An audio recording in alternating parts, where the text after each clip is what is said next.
Hello friends, welcome to Amazon classes. This is introductory lecture about evolutions of Homo sapiens. So tell me what comes in your mind when you listen the term evolution or when you see the term evolution in biology.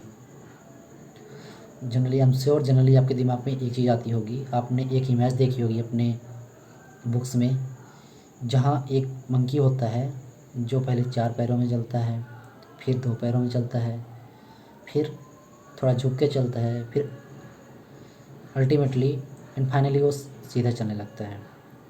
तो क्या वही एक evolution है? क्या बस वही evolution है?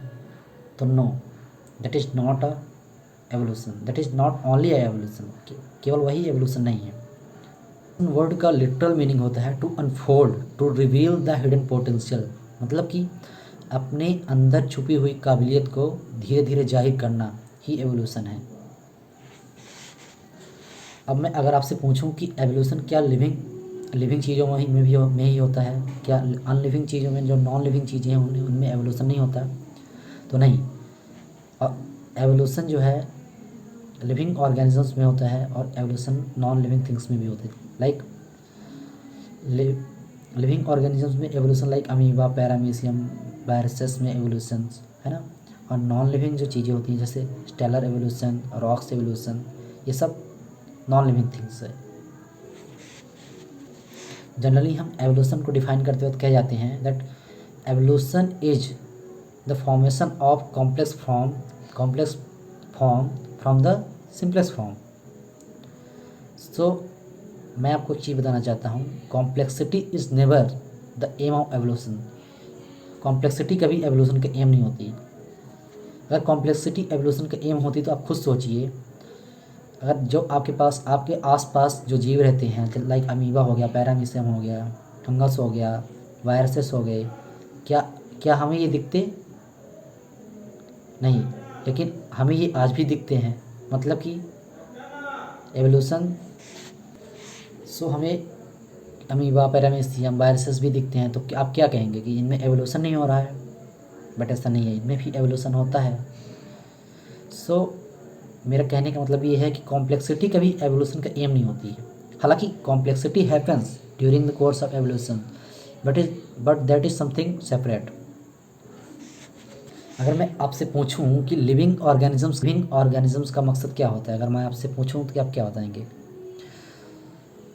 तो लिविंग ऑर्गेनिजम्स का मकसद ये होता है सक्सेसफुल फीडिंग एंड ब्रीडिंग, मतलब कि the ultimate goal of living organisms is successful feeding and successful breeding.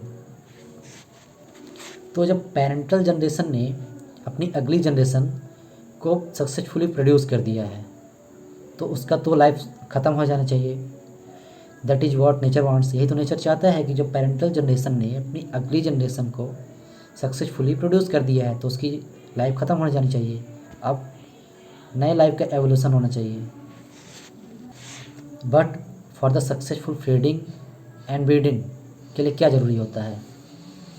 They need to have some specific attributes, some kind of attributes to successful feeding and successful breeding।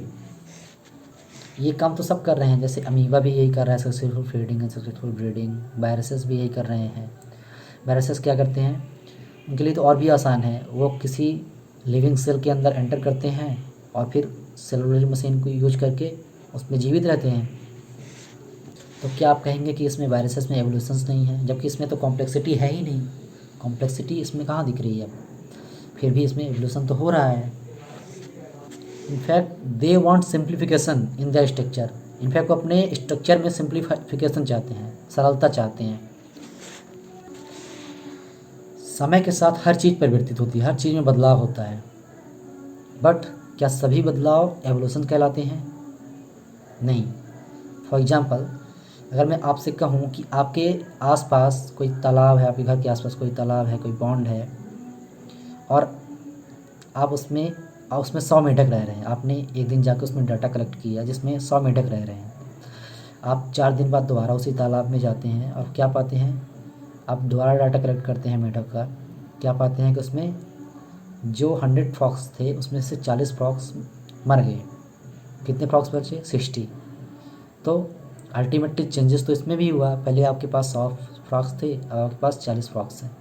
तो ultimately changes तो इसमें ही हुआ। तो क्या ये evolution है? नहीं, आप कहेंगे ये एवोल्यूशन नहीं है। तो मैं आपको यही बताना चाहता हूँ कि every kind of change is not a evolution. हर तरह का बदलाव एवोल्यूशन नहीं होता है। जब हम एवोल्यूशन की बात करते हैं तो एक ऑर्गेनिज्म, एक लिविंग ऑर्गेनिज्म, हम और आप खुद इवॉल्व नहीं होते हैं, बल्कि evolution with respect to the successive generation होता है। बल्कि पूरी की पूरी पॉपुलेशन, पूरी जनरेशन इवॉल्व करती है, तब एवोल्यूशन होता है। लाइक हम और आप मिलके इवॉल्व नहीं कर सकते, बल्कि with respect to the successive generation होता है। आगे आने वाली जनरेशन, उससे आगे वाली जनरेशन और उससे भी आगे वाली जनरेशन का आप जीन पूल स्टडी करते हैं। तो अब आप कहेंगे जीन पूल क्या है?